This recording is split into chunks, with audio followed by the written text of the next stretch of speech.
How's it going, guys? Dylan the Running Shoe Geek here, and today I'm commentating you through a recent 5k time trial I did and sharing with you some of my racing tips. So the goal of this race was to break 16 minutes, and I'm happy to say I did. I ran a 15:58. So we're here at Greenpoint Parkrun, and what I can tell you is that this is a fast course and conditions are near perfect. And we're off. I get off to a good but not unreasonably fast start. My goal for the first K in any 5k race is to set off at my goal pace or a few seconds per K slightly quicker. A lot of runners overdo their first kilometer, and while it may seem like they're banking time on fresh legs, what they're really doing is creating premature fatigue, which will lose you time later on in the second part of your race. I clocked this first kilometer in 3 minutes and 12 seconds, which is bang on the goal pace I'm looking for.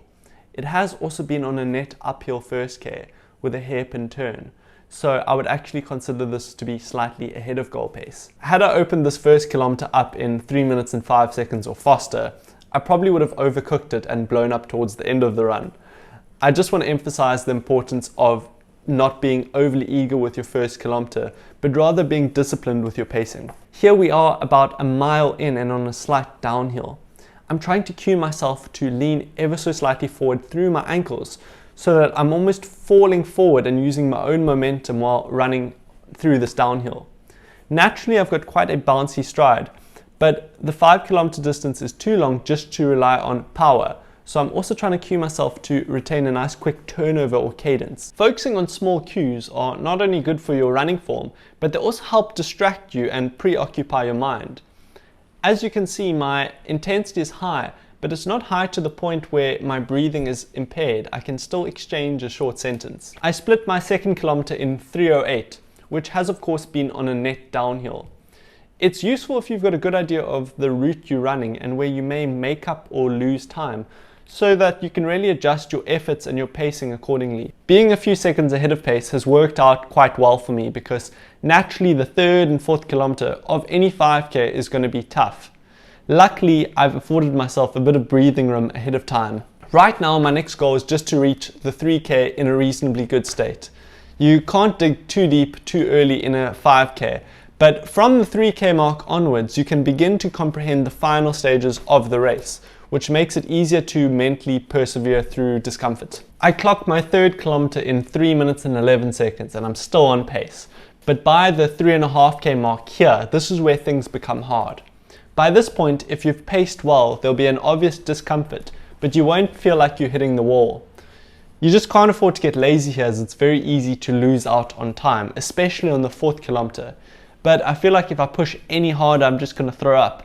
So really, I'm just trying to stay as relaxed as possible at this point. I get through the fourth kilometer in 3:14, a bit slower than my goal pace, but I know that provided I don't slow down in the last K, I'll get that sub 16. The final 1 kilometer is in some ways very simple. You give it all you have and you empty the tank. But you also need to empty your tank efficiently. If you are time trialing, you're not racing anyone, but you're rather racing the clock. So there's no reason why you need to hold back your kick for the final 200 meters, for instance. I start my initial kick about 800 meters out, but I keep enough in the legs to be able to sprint home for the last 200. And as I finish, I clock something like a 3:06 last kilometer, depending if you use GPS or parkrun distance. So in a nutshell, to run a good 5k, you need great pacing, particularly for the first 2 kilometers.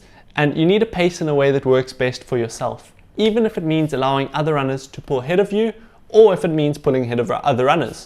You also need to be realistic with your expectations. You're going to have good days and you're going to have bad days, and you need to adjust your pace expectations accordingly. Keep in mind that after a hard workout or hard race, they can develop what's called residual fatigue, which is fatigue that kind of goes unnoticed, that sticks around in your body often for about 2 weeks.